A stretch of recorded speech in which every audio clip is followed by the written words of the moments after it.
Hello, and welcome back to Animation. Sadly, today we won't be watching something together because I don't know why only 13 minutes of my reaction actually recorded, but I'll do my review part, so I hope that's okay.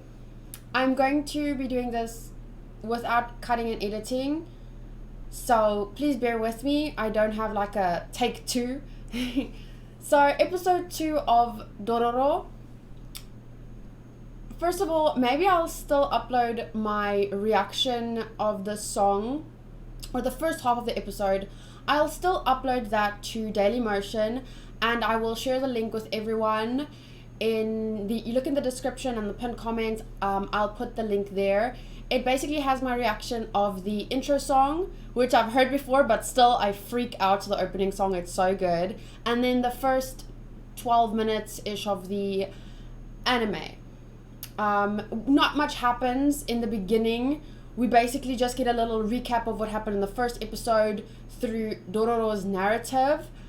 And then we get introduced to the bell ringing monster, and we get introduced to... we see that the blind guy is in episode 2, and it basically refutes my first theory that the blind guy somehow found the baby, took him to the doctor, which gave him the body parts, and I thought maybe that blind man was the one who taught Hyakkimaru how to fight, but apparently not. He recognized him, but clearly did not communicate with him before this episode. It was a brilliant episode once again. As far as I know, I'm not sure how true this is. The first adaptation of Dororo, there were like 46 or 47 demons that he had to defeat to get back his limbs and body and everything. This time, though, with this new adaptation, apparently they shortened it to only 12 demons. Okay. So that makes me very sad because I feel like this anime has the potential to definitely be really long. I've only watched 2 episodes and I'm hooked on every minute of this anime.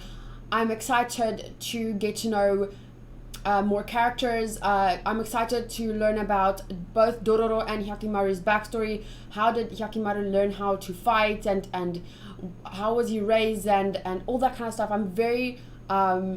interested to know the details and the history of the anime, and the demons, fighting the demons. I mean, isn't it exciting to know that, I don't know, I just feel it's really exciting. Like in this episode, I knew that there was something wrong with the villagers. They were like almost too nice, and just giving him, without any questions, was, oh, you can stay with me and have dinner there. And it was just, I didn't say anything though, because I felt that I can't be so suspicious of everyone. That's literally what I felt. I felt like, no, let's not overthink it. It's probably, they're just being nice. And then, but the moment I saw their Lady Bandai with her purple lipstick and evil looking eyes, I was like, this girl is bad news. I wasn't sure whether they were aware of it, but obviously at the end we saw that they were, and it was basically them working with the monster to eat the travelers and then take their money so that they can live off of the travelers' money. And Dororo kind of hinted at that when he said, how is this village so rich? They don't even have any rice paddies. So there was a lot of hints throughout the story. And I was literally sitting like this looking for hints. I was like, something's going to give it away. But I think all the hints were definitely in the dialogue. I feel that Dororo is basically the narrative. I know there's a narrator that tells a little bit of story, but Dororo is like that discourse that we need, because, for example, it would be difficult to have an anime where you just travel with the MC and he doesn't say anything, like catching fish and all that kind of stuff. Now you have Dororo, which kind of gives us that talking and that, something to put our attention on and to get information from. As people, I've said this in the last episode, our attention spans are quite short, so we need someone to kind of spoon feed us information and stuff. This episode, it's interesting because it's very true to history, I think, like old Japan and how travelers would get lost, maybe like it's dangerous to travel and stuff, and how settlements were back then, maybe. I mean, I'm not sure of this. I'm talking under correction, but I feel like it's it reflects how a part of what Japan was maybe long ago, and I like that. It's like watching a history kind of anime without it being boring. I'm not sure how else to explain that, but that makes me love it so much more, because it's something that I wouldn't usually love, and I love it. I love it so much. Last night on Twitch, I actually spent some time, let me show you guys, I do have an Annie list, and I spent some time giving it a score. I actually ended up giving it a 9, because the storyline is brilliant. It's like these bite-sized stories of how he's going to end up getting his physical body back, and hopefully by the end meeting his mother and somehow reconciling with his father. I don't know if it would go that far. Characters are brilliant. So far we haven't obviously met all of them that I think we'll be introduced to. There's still the girl from the intro. Oh, that intro. Seriously, watch the Dailymotion video. I freak out because it's just that the visuals of that intro is just so beautiful.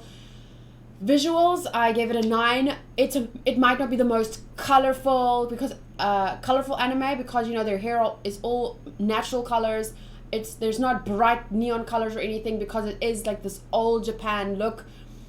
But for example, if you look at this picture right here, I'll just make it bigger for a second. You see that blue color there? Like it's the style, the visuals are just so beautiful, because it is this oldish style, but then you have these like the purple from that Lady Bandai monster, and then like the blue in the sky. Like it makes, because there's not many bright colors, it makes certain colors stand out, and especially how they're blind, so they see the souls and the color of the soul. So the colors are very important, and I'm pretty proud of myself for having picked up on that purple, just the way, maybe it was her eyes, maybe it was a color purple, I don't know, but it was just something about all of that, I just knew she wasn't a good person.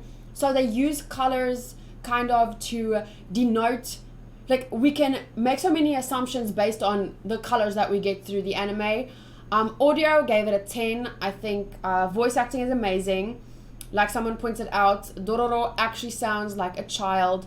Not that I've ever had problems with child voice acting. I know it's not easy. I don't think children can voice act in anime. I'm not sure.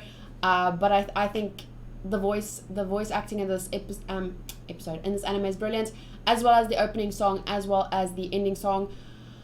So audio 10, and enjoyment, I'm going to give it a 9.5. The moment that there is even an inkling of romance, I will give it a 10, because I need an anime to have a little bit of like romance. 9 out of 10 times I needed to have a little bit of romance for me to give it a 10. But for example, I also talked about this specific anime before, in the last review I did. It was called Spirited Away.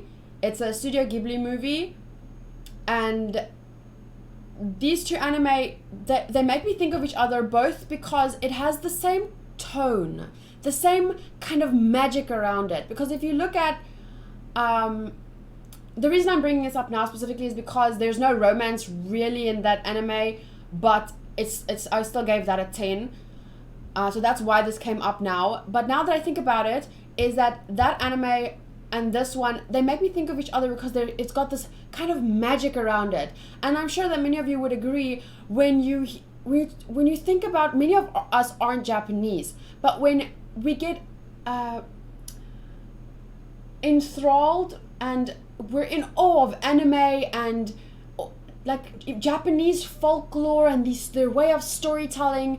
And even when you look at like this episode with the demons, and in the first episode when that guy went, he forsaken his gods and he went to the demons, like just this whole way of storytelling. It's so magical. And in the same it's the same with Spirited Away, that also has this beautiful way of talking about spirits and humans' interaction with spirits and how we influence each other, and it just tells this beautiful story. And that's part of what I love about this anime. It's enticing, and it kind of not inspires me, but I feel like I'm in awe when I watch this, and I feel like, oh wow, imagine being, how magical it would have been in that time in Japan, and just hearing the stories and seeing it unfold. It's just beautiful. I just really love this anime. And sorry, I'm talking so much, but sadly, I don't know what happened, but the second half of my reaction, it just cut out. And this is the first time that it's happened on my channel, and I've always been fearing it. So it sucks that it had to happen now with this freaking episode, because this episode was so good and there was so much that I wanted to talk about, and now I can't especially remember anything specific. There was one thing that I did want to mention. Dororo talked to kind of blamed that village chief and said, you know, you're worse than monsters. And I think I mentioned also this in the first review, that we will get to think about and be confronted with questions of morality and a lot of philosophy in this anime. And I'm looking forward to those discussions as the episodes continue. So yeah, let me just read some of the comments. I'm loving this anime and I can't understand why it's not the number one. I feel exactly the same. I feel like there's less hype around it, and that's why it's not number one. But I feel, for me personally, this is it might even be like better than The Promised Neverland, and I didn't think anything was gonna beat that. But I absolutely love this anime so much. It's only episode 2. The next person says, so when the statues crack, he regains something new. It's like the curse fades away. Well, I think it's like the demon gets defeated, and each demon, they were like, I don't know how many demons in this specific story, but the original story where there was like 47 demons. So each demon took something from him, and the last demon was the one that the blind man defeated, I think. And that's why Hyakimaru was able to live, because that blind man defeated that final demon who ate that grandmother. So that's why he was able to live. And because that his father offered his son as a whole, and that last demon didn't get to him. So now he was, by some miracle, he was raised, and he grew up, and now he's going to defeat all of the demons and take back each thing that every demon took from him. Okay. Wow. Even the okay, no, never mind. I'm not reading that comment. This person says, a potato ninja. I think I was right. His right leg is real, so he probably got it when the old guy killed the demon in the first episode, unless I'm still missing something. I don't know about that. But I'm a little bit worried to read through the comments right now, because I'm worried that I don't want to be spoiled on anything. Because there is a manga, and maybe there's a few people who watch this and read the manga. So I'm not going to talk too much. I will read through many more of the comments. But I would like to know from you guys, do you love this anime as much as I do? Oh, I'm sorry that you guys saw that I watch it on a not so legal site. But it isn't on Crunchyroll. So if I can't find an anime on Crunchyroll, the only other place that I'm going to watch it is where I can find it. So I'm not paying for like multiple services. What did I want to say right now? The question was, do you guys enjoy this anime as much as I do? And do you think it deserves more hype? I'm definitely going to be promoting it and encouraging more people to watch it. What exact genre is it? Let's quickly look. Episode duration, status, releasing. We don't know how many episodes there will be. It doesn't say. Studios Mappa and Tezuka Productions, producers Twin Engine, source manga, genres action, adventure, drama, fantasy, and supernatural. So it is a drama. Worries me a bit. Tags: demon, samurai, war, swordplay, historical, martial arts, and shonen. So if I had read all of these tags beforehand, this would not have seemed like something I would enjoy, but like I said, I'm enjoying every moment of it. Did I delete? I just got a fright. Did I delete? No, I didn't delete my 13-minute reaction. So once again, if you guys do want to just see me freak out about the intro and watch the first half of the second episode, you can click the link in the description and pinned comment. I'll put it there for everyone. And thank you for listening to my review. I know it's not as exciting to not see my reaction before the review, to especially the biggest moments in the episode, but I fucked up today.